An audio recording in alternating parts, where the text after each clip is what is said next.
¿Qué les parece si oramos al Señor? Nos ponemos de pie, así nos desacomodamos un poquito y arrancamos con lo que dijo Claudio, los 6 puntos que queríamos hablar con ustedes en este tiempo. Señor, te pedimos que vos nos guíes ahora. Señor, nos encomendamos a la voz de tu Espíritu Santo hablando en nuestros corazones. Señor, guíanos a tu verdad, tu palabra es verdad. Señor, gracias porque estamos aquí, porque somos parte de tu proyecto eterno, Señor. Señor, porque hace muchos años para algunos, tal vez hace menos para otros, vos clavaste una espina en nuestro corazón, que a veces es dolor, pero que también es alegría, es gozo, es, Señor, una conciencia de eternidad, de familia, Señor. Gracias, Jesús. Gracias, Señor. Aleluya. Amén. Pueden tomar asiento.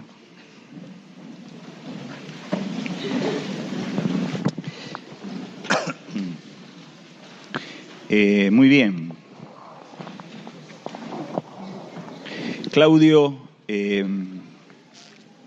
decía muy bien que nos propusimos con él lograr una unanimidad en aquello que creíamos. Esto no fue difícil, fue fácil. Y no es difícil tampoco con ustedes, es fácil. Creemos que Dios nos metió adentro de su gran proyecto, de su propósito eterno.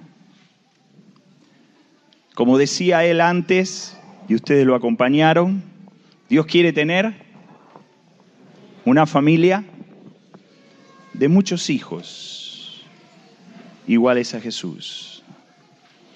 Y nuestra alegría es esta, que estamos ahí, somos parte de esto. ¿Está bien?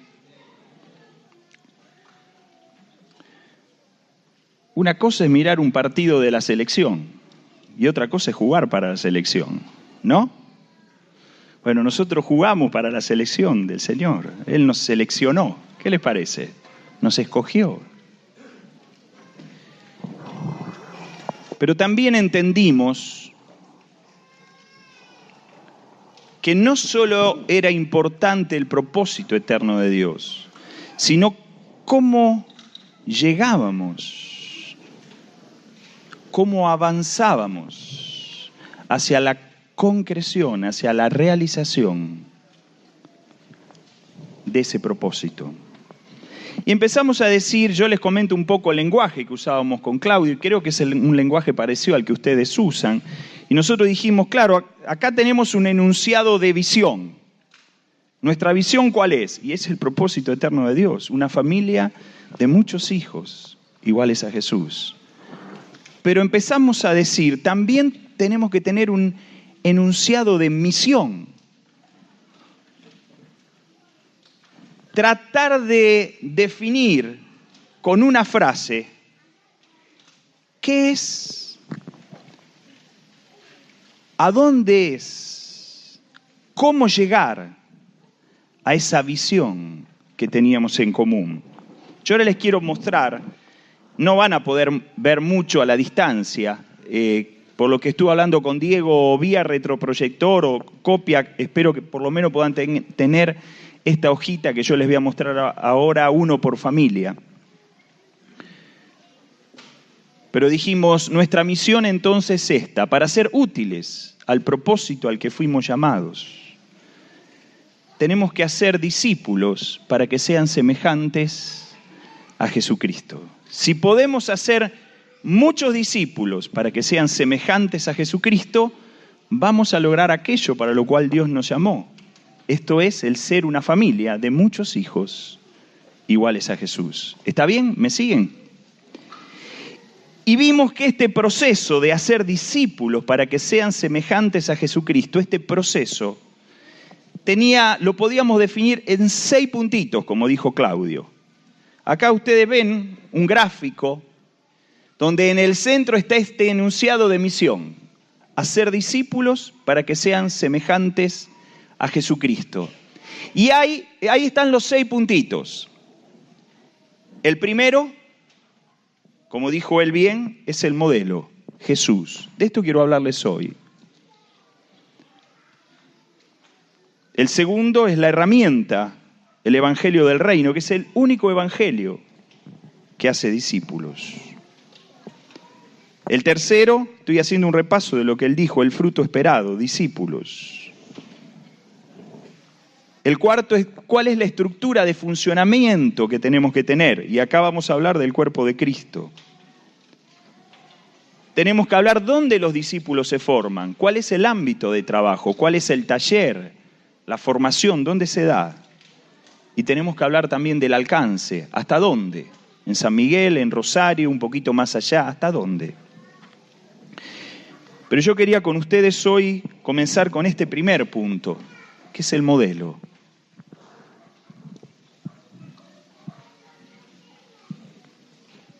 Y quiero contarles un poco mi comprensión histórica de esto de ser igual a Jesús. Porque en los primeros años yo pensé que esto de ser igual a Jesús tenía que ver con tener el carácter de Cristo. Cuando yo leía Puerta, Camino y Meta, ¿saben lo que es, no? Puerta, Camino y Meta. Y yo decía, bueno, tengo que tener el carácter de Cristo. ¿Y esto es verdad? ¿Es así? Después, escuchando a algunos hermanos, principalmente algunos hermanos cercanos a Iván, yo entendí también que tenía que ser como Jesús en su forma de obrar, en su obra. Tenía que redescubrir al Jesús obrero. Hoy entiendo que para tener el carácter de Cristo y para hacer la obra de Dios como Jesús la hacía, necesito un puntito antes que estos dos. Y es tener la espiritualidad y la dependencia del Padre que Jesús tenía. Si yo tengo una espiritualidad como la de Jesús, si yo dependo del Padre como Jesús dependía, entonces en mí se va a empezar a formar el carácter de Cristo y voy a poder hacer la obra como Jesús la hacía. ¿Me siguen lo que quiero decir? Entonces me gustaría que este sea el orden en el que desarrollemos esta primera parte. Quiero hablar de ser como Jesús en su espiritualidad y en su dependencia del Padre, para después poder hablar de ser como Jesús en su carácter y de ser como Jesús en su obra y acción. Jesús dijo: yo soy la luz del mundo. Y hemos aprendido que la luz no se oye, la luz se ve. Pero después Jesús les dice a sus discípulos, y creo que los que estamos acá nos contamos entre sus discípulos.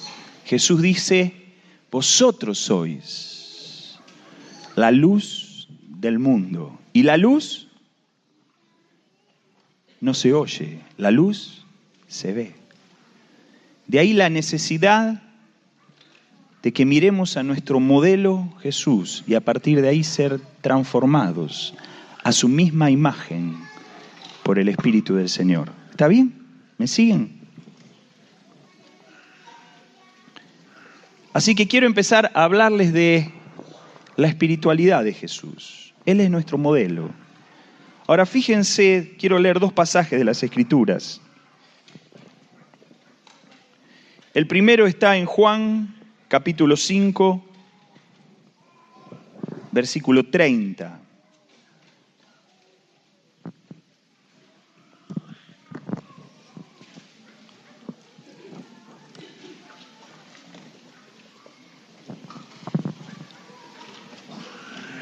Dice Jesús, no puedo yo hacer nada por mí mismo. Según oigo, así juzgo y mi juicio es justo, porque no busco mi voluntad, sino la voluntad del que me envió, la del Padre. Jesús dice, no puedo yo hacer nada por mí mismo. Escuchen, era el Jesús al cual los demonios se le sujetaban. Era el Jesús que multiplicaba los panes y los peces. Era el Jesús que con su sola voz se calmaban las tormentas y las tempestades. Pero este Jesús nos sigue diciendo, no puedo yo hacer nada por mí mismo. ¿Qué les parece? Más adelante, en otro pasaje del Evangelio de Juan, en el capítulo 8, el versículo 29, Jesús dice, porque el que me envió, conmigo está. No me ha dejado solo el Padre. Y fíjense lo que dice ahí. Porque yo hago algunas veces. Porque yo hago siempre lo que a Él le agrada. De paso digo, hermano, hay un desafío que yo siento en mi corazón en estos últimos tiempos. Me he hecho una pregunta, ¿se puede vivir así? Haciendo siempre lo que le agrada a Dios. ¿Podremos vivir así? ¿Podremos tener este corazón como el de Jesús? Bueno, yo creo que sí, porque el Señor quiere que seamos iguales a Jesús. Pero hay un desafío. Jesús hacía siempre lo que le agradaba al Padre. Era tal su espiritualidad, era tal su dependencia del Padre, que Él hacía siempre lo que le agradaba a su papá. Los que tienen esta dependencia, quiero hablar un poquitito de esto. Los que tienen esta dependencia del Padre, los que tienen esta espiritualidad que Jesús tenía, van a tener algunos rasgos que quiero enumerar rápidamente. En primer lugar, se van a alinear con el propósito de Dios. Van a ser del propósito eterno de Dios su motor de vida, lo que los va a impulsar.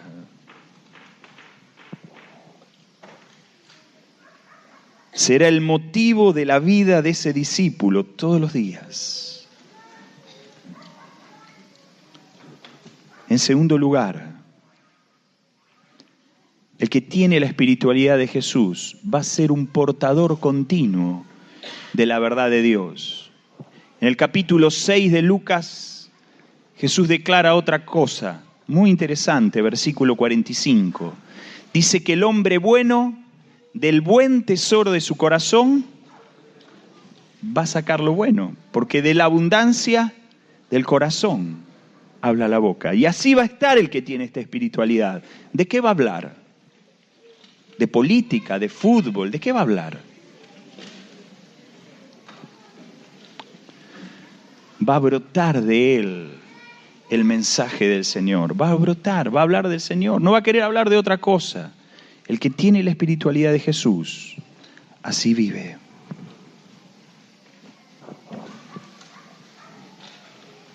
Y no estoy hablando solamente de ser un transmisor fiel de lo que se le enseñó. Estoy hablando de una encarnación acá adentro. Algo que se hizo tan fuerte que no puedo sacármelo de encima. En un momento a los discípulos del Señor le dijeron, dejen de hablar. Los azotaron y le dijeron, dejen de hablar de Jesús. Y ellos le dijeron, no podemos dejar de decir lo que hemos visto y oído. No dijo no debemos, como si fuera un deber. No le dijeron no queremos. ellos dijeron, no podemos dejar de decir. Es imposible, me brota, es imposible. El que tiene la espiritualidad de Jesús va a ser para Dios impulsado por el poder de Dios. Y por ese amor de Dios, que es el primer amor, del que se nos insta vez tras vez a que no perdamos.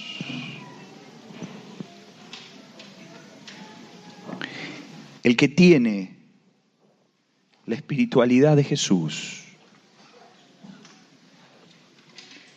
se va a manifestar este poder del que hablamos en la edificación de otros. Va a querer, va a anhelar que otros conozcan lo que Él conoció y va a anhelar guiarlos, lo que nosotros hablamos, a ser discípulos. Fíjense Pablo, un hombre con la espiritualidad de Jesús.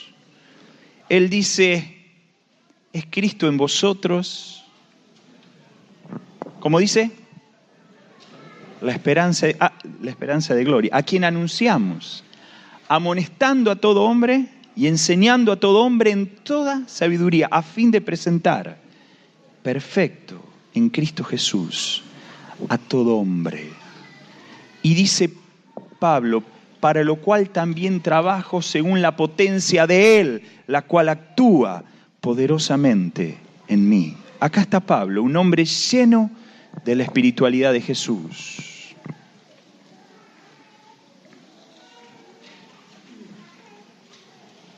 Ahora alguno puede decir, bueno, estos son los rasgos, pero ¿y qué hago? ¿Cómo hago?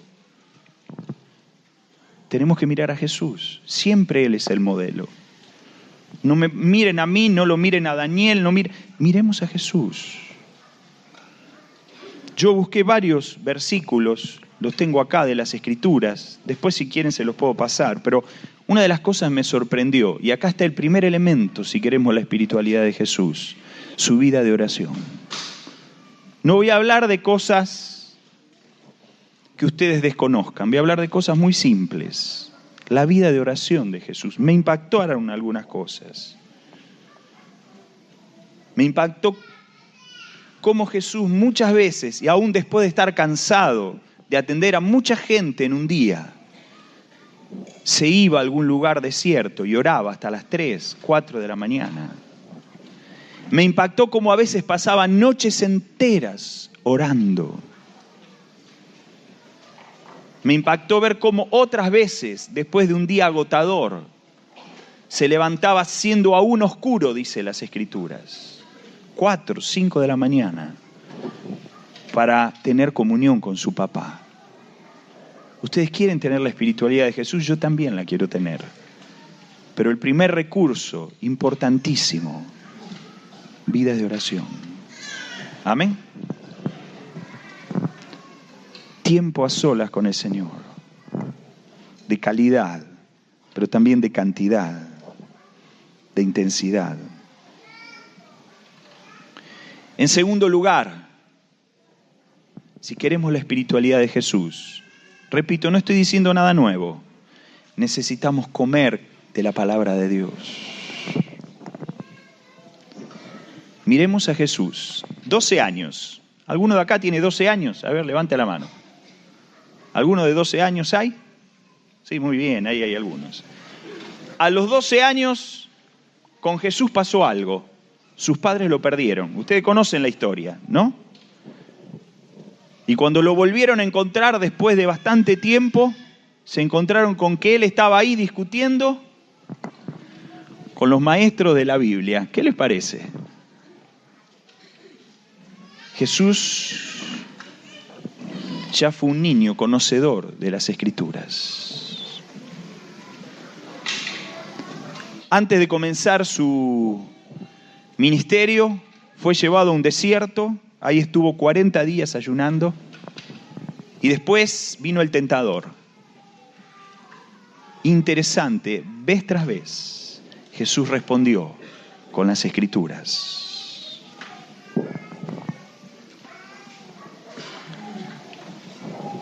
Pablo nos recomienda esto. La palabra de Cristo more en abundancia en vosotros. No algo así nomás. No algo que leo un poquitito con lo que me dan en el grupo familiar. More en abundancia en vosotros, enseñándoos y exhortándoos unos a otros en toda sabiduría. La enseñanza y la exhortación tiene que estar regada, saturada del conocimiento de la palabra de Dios, cantando con gracia en vuestros corazones al Señor con salmos e himnos y cánticos espirituales. Estoy haciendo referencia a Colosenses capítulo 3, versículo 16. Hermanos, cantando. La palabra de Dios mora en abundancia, la palabra de Cristo. Y usemos eso para cantar. Me gustó esto. Cuando cantamos la palabra de Dios. Que la palabra de Cristo mora en abundancia es más que leer. Es estudiar, es comer la palabra, es repetir, es memorizar, es cantar, es vivir, es enseñar la palabra de Dios. Y cuando nos metamos en la palabra de Dios, va a traer revelación a mi corazón. Y esto va a traer convicción. Y esta convicción me va a permitir resistir todos los embates mentirosos del enemigo. Jesús dice en Juan capítulo 8, si vosotros permanecéis en mi palabra, seréis verdaderamente mis discípulos. Se dice de los cristianos que perseveraban en la doctrina de los apóstoles. Y la doctrina de los apóstoles era la palabra de Cristo, porque esto era lo que Él había mandado. Entonces, ¿quieren tener la espiritualidad de Jesús? En primer lugar, tengan vidas intensas y profundas de oración. ¿Quieren tener la espiritualidad de Jesús? Coman con desesperación de su palabra. En tercer lugar, ¿quieren tener la espiritualidad de Jesús? Tengan relaciones fuertes en el cuerpo de Cristo. De esto vamos a hablar más adelante. Calculo que Claudio les va a hablar de esto cuando hablemos del cuerpo de Cristo. Pero quiero decirles, si ustedes son discípulos sueltos, no van a tener mucha vida en sí mismos. Si no hay relaciones fuertes con gente que te guía, si no hay relaciones fuertes con pares horizontales con los que puedas hacer uniones intensas, va a ser muy difícil que vos puedas mantener el primer amor. Yo creo que estas tres cosas son muy importantes si queremos la espiritualidad de Jesús. Oración, comer de la palabra de Cristo, relaciones fuertes en el cuerpo. Amén. Quiero ir al segundo punto o al segundo elemento del que hablamos al principio. Nuestro modelo es Jesús. Hasta acá hablamos de ser como Jesús en cuanto a su espiritualidad. En segundo lugar, tenemos que ser como Jesús en su carácter y disposición de corazón. Jesús dijo, voy a hacer referencia a Juan capítulo 5, versículo 41. Gloria de los hombres no recibo. No quiero recibir la gloria de los hombres. Esto es un poco raro, porque nosotros glorificamos al Señor. ¿Cómo que Él no quiere recibir? Más adelante, en el capítulo 8, dice, pero yo no busco mi gloria. Hay quien la busca y juzga. Y más adelante, eso está en el versículo 50 del capítulo 8. Más adelante, en el versículo 54, dice, si yo me glorifico a mí mismo, mi gloria nada es. Mi Padre es el que me glorifica, el que vosotros decís que es vuestro Dios. Miren, hermanos, vamos a hablar del carácter de Cristo, pero el primer elemento del que quiero hablar es de la humildad. Jesús dijo: aprended de mí, que soy manso y humilde de corazón. Jesús no buscó la aprobación de los hombres. Jesús buscó la aprobación de Dios. Si buscando la aprobación de Dios los hombres te aprueban, bueno, mejor. Pero si buscando la aprobación de Dios los hombres te combaten y te persiguen, que no te extrañe y no te hagas problema. Iván nos decía: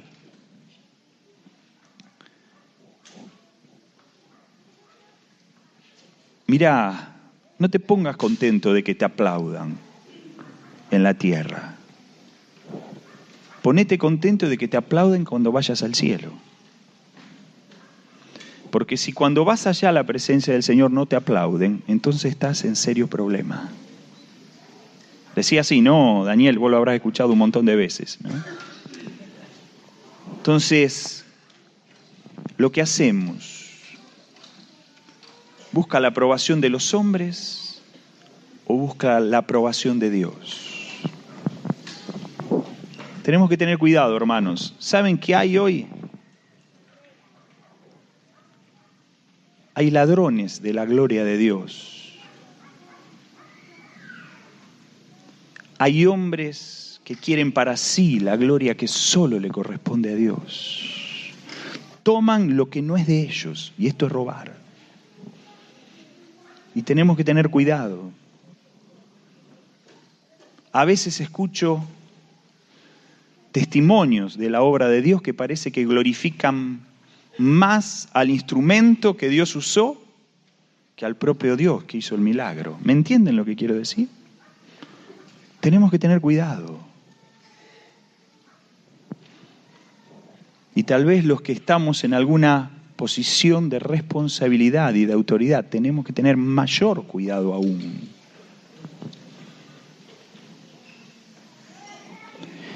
El buscar para nosotros la gloria que es del Señor atenta contra nuestra fe.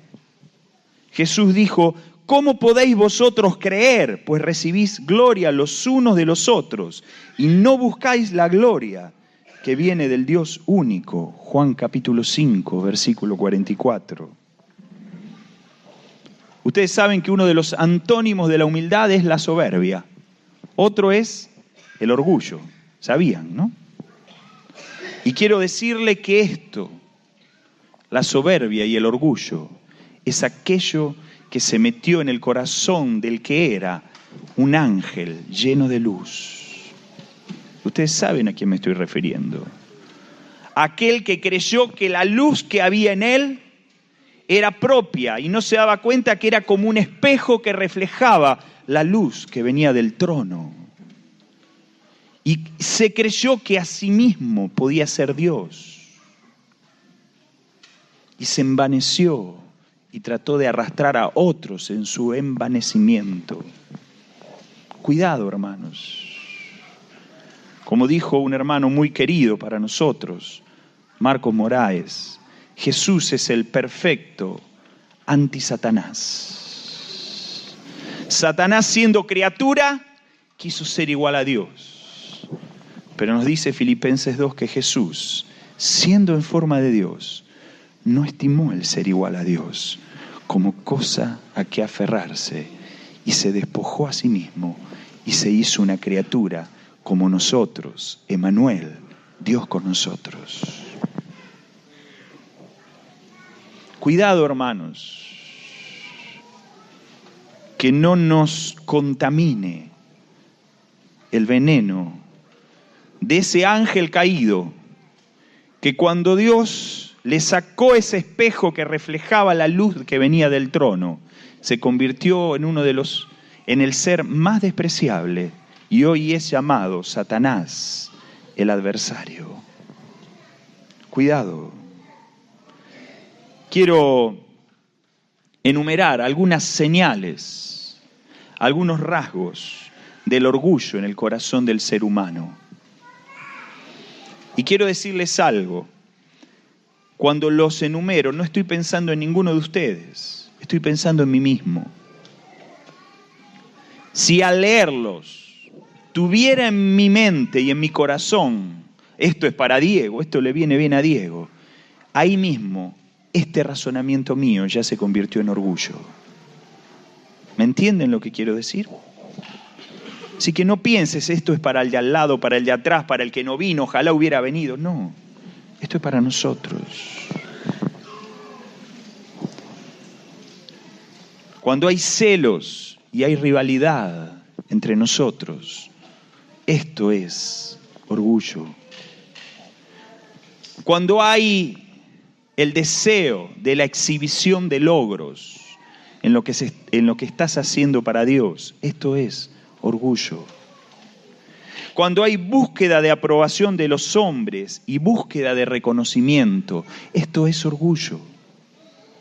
Cuando hay hambre de elogios, esto es orgullo. Cuando no acepto la corrección de los que me guían, no es ni más ni menos que orgullo. Cuando hay autosuficiencia que me hace que hasta deje de orar, porque total yo puedo solo. Cuando hay independencia y me aíslo de los demás, esto es orgullo. Cuando hay una crítica a los demás y una defensa de lo que es mío, esto es orgullo. Pero estoy pensando en mí. Ustedes me entienden lo que quiero decir, ¿no? Y te pido que vos pienses en vos y no en otros. Tenemos que ser humildes como el Señor era humilde, porque esto nos pide, aprended de mí, que sano enfermos. ¿Dijo así Jesús? No dijo así. Ni siquiera dijo, aprended de mí, que hago discípulos. Dijo, aprended de mí, que soy manso y humilde de corazón. Lo que tengo para decirles, aunque les caiga mal, es que la humildad no se logra con esfuerzo personal. Quiero ser humilde, no se logra así. Es fruto de una espiritualidad, de eso que hablábamos en el primer punto, que vive en el Espíritu, dependiendo del Padre.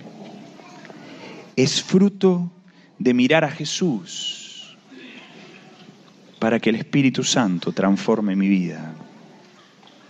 Ahora, hay una actitud que tengo que tener. Es obra de Dios, pero hay una actitud que tengo que tener. Y la actitud que tengo que tener es vergüenza de mi orgullo. Muchas veces lo veo en mí. Y digo, ¿qué estoy haciendo? ¿Quién me creo que soy?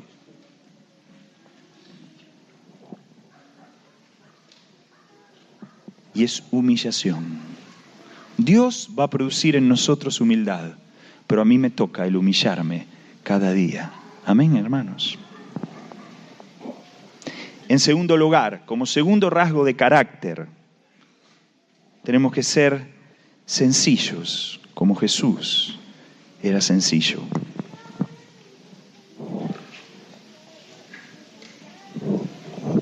Él era el Dios eterno, el Verbo que desde el principio estuvo con el Padre.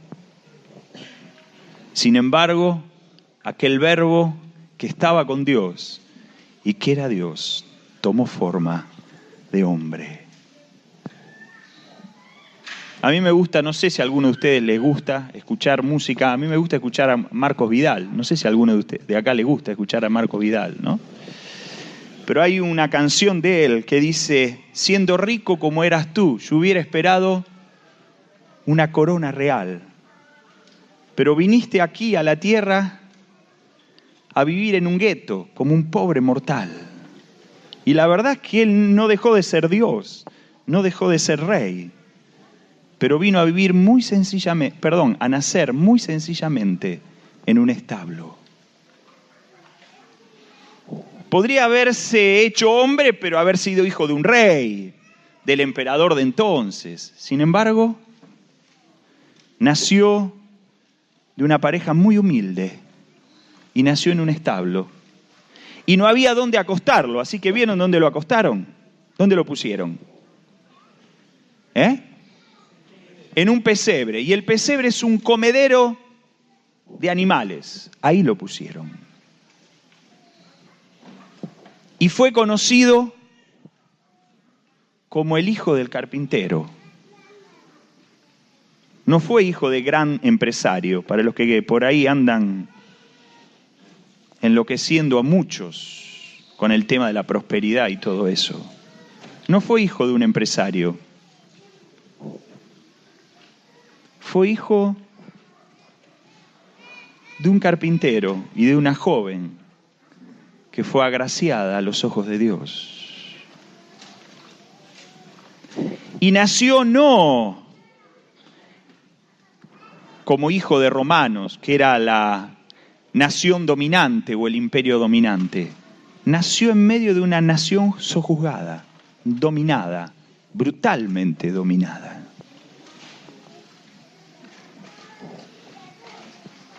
Pero no solamente que fue el hijo del carpintero, también se lo reconoció como el carpintero. No fue el hijo de padres pobres que se hizo rico, siguió siendo, como su papá, adoptivo, el carpintero. No se rodeó de grandes eruditos, de grandes hombres de ciencias. Se rodeó de un grupo sencillo de pescadores, de hombres rudos. Los definieron así a sus seguidores: hombres del vulgo y sin letras. Pero una cosa decían de ellos: habían estado con Jesús. Qué bueno. Creo que uno de los grandes problemas de la iglesia de hoy es que se complica demasiado. Ha perdido la sencillez. Sin embargo, las verdades del reino siguen siendo para un niño. Algo más sencillo que un niño. Sin embargo, Pablo nos dice que lo vil y lo menospreciado, lo que no es, escogió Dios para avergonzar a lo que es, para que nadie se jacte en su presencia.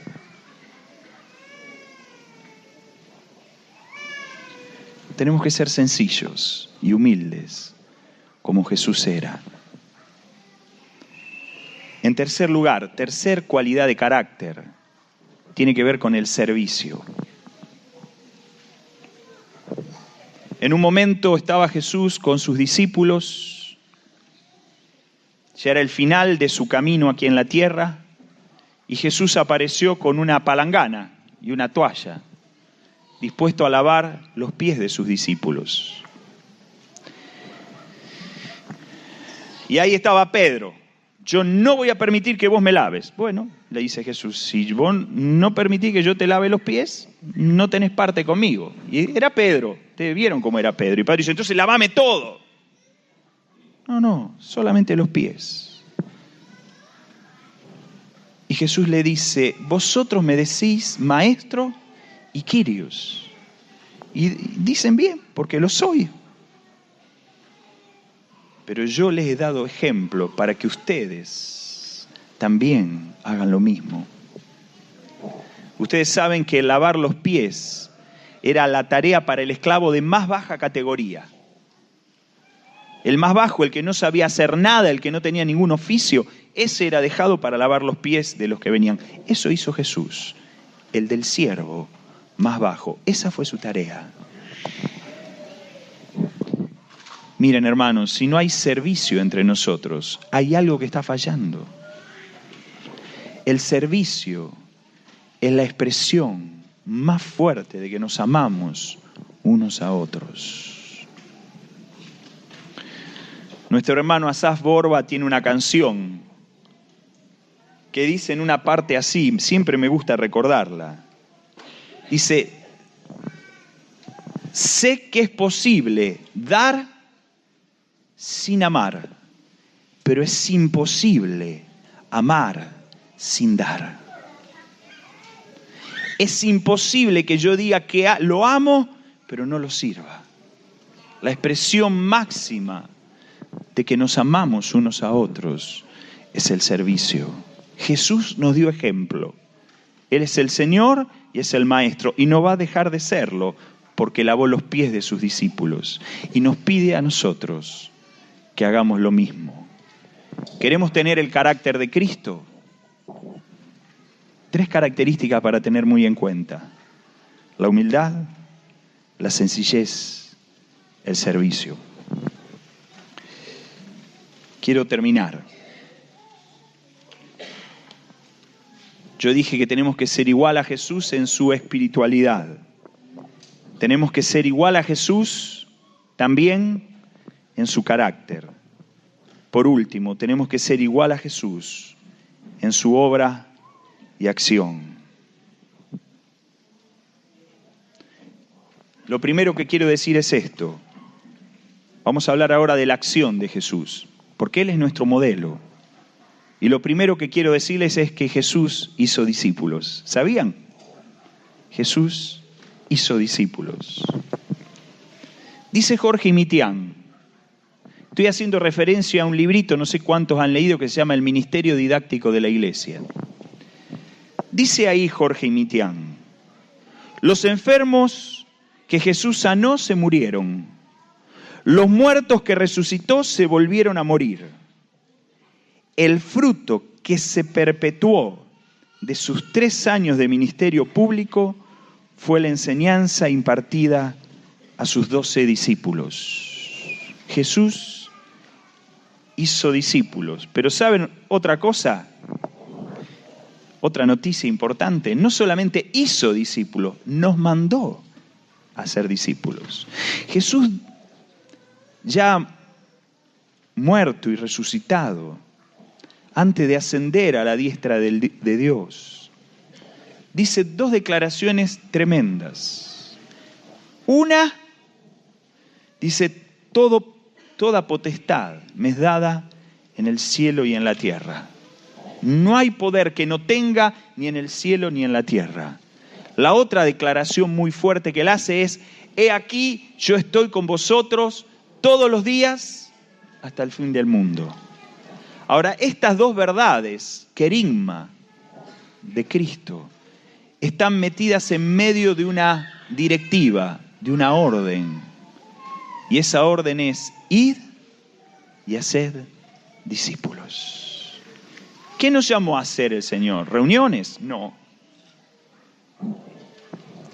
Nos llamó a hacer obras, nos llamó a hacer ¿qué? Nos llamó a ser discípulos. Amén, hermanos. Yo me acuerdo de un hermano que se ve que no entendía mucho de esto que estamos hablando. Es un problema esto de que estén filmando, porque después aparece y algún hermano dice, vos hablaste esto de mí. Bueno, esto no creo que lo vea, ¿no? Cuando lo suban, pero hay un hermano que se fue de Rosario y volvió a los 2 años y me hizo una pregunta. ¿Y ahora qué están haciendo ustedes? ¿Qué están haciendo de nuevo? Y yo le dije, no estamos haciendo nada de nuevo, estamos haciendo lo que vos ya sabés. Estamos haciendo discípulos, eso es lo que queremos. Y entre comillas digo, le profeticé, si venís dentro de 10 años, ¿sabés qué vamos a estar haciendo dentro de 10 años? Discípulos. Bueno, él vino 9 años después, pero se cumplió la profecía. No era profecía, por eso dije entre comillas. Es una convicción interior que tenemos que ir adelante con aquello que el Señor nos mandó. Como dijo un hombre que respeto mucho, el problema de la gran comisión en la iglesia de hoy es que le hemos sacado la C de la palabra comisión y la hemos convertido en la gran omisión, porque nadie lo hace. Entonces tenemos que tener cuidado, ¿no? Jesús hizo discípulos. Nos mandó a nosotros a ser discípulos. Y es interesante esto que les voy a leer ahora. Juan capítulo 20, versículo 21. Entonces Jesús les dijo otra vez, paz a vosotros, como me envió el Padre, así también yo os envío. A ver. Jesús dice, el Padre me envió.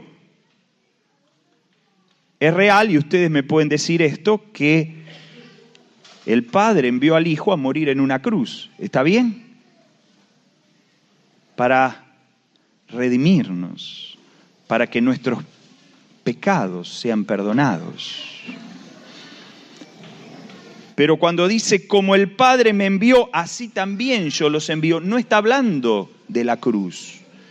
Esa era una obra que el Padre le había mandado a Él, únicamente a Él. ¿Me siguen lo que quiero decir? Es real que muchos cristianos después murieron en una cruz.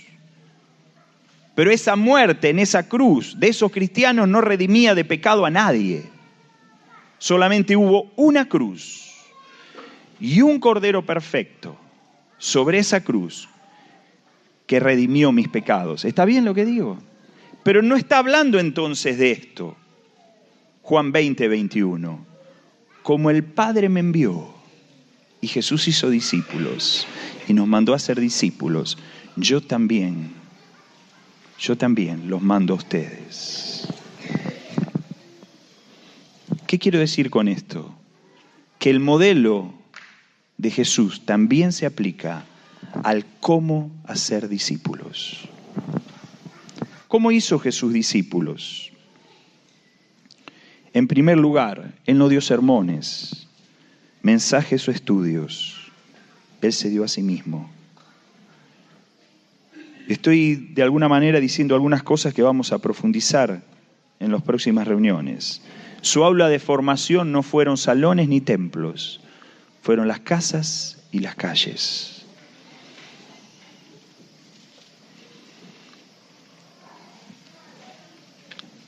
La clave de la formación de esos hombres que estuvieron cerca de Él no estuvo en reuniones o enseñanzas determinadas o en cuadernillos, aunque usamos todo esto. La clave estuvo en que tomó a un grupo de hombres para que estuvieran con Él. Esto nos habla de una relación fuerte con sus discípulos. Esto lo vamos a profundizar en las próximas charlas. Quiero terminar diciéndoles 2 o 3 cosas para que tengamos en cuenta y terminamos acá. En primer lugar, quiero decirles que, porque me miro a mí mismo y digo, ¿cuánto me falta? ¿Cuánto me falta? Pero en primer lugar, quiero decirles que el avanzar hacia el modelo, el cual es Cristo, no es opcional,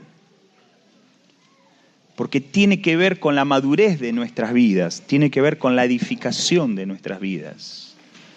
Y quedarnos como estamos en una niñez perpetua, en una niñez espiritual perpetua, es peligroso y es mortal.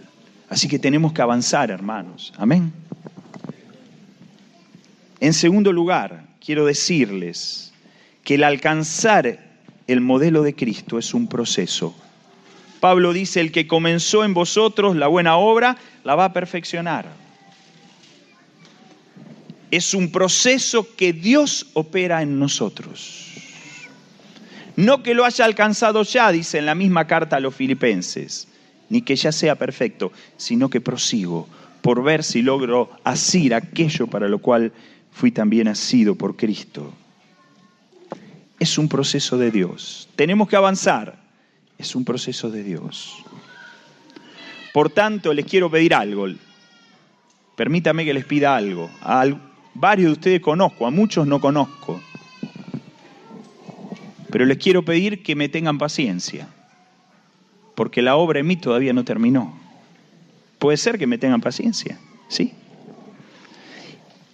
Y me comprometo también a tener paciencia por ustedes, porque la obra en ustedes tampoco todavía terminó. Y este es el verdadero amor, porque dice Pablo que el amor todo lo sufre, así que van a tener que sufrir por mí, todo lo cree, todo lo espera, todo lo soporta. Pero tengo una fe que si nos entregamos todos los días a la obra del Señor y del Espíritu Santo en nuestras vidas, Él va a forjar en nosotros la imagen de su Hijo. Amén. Aleluya.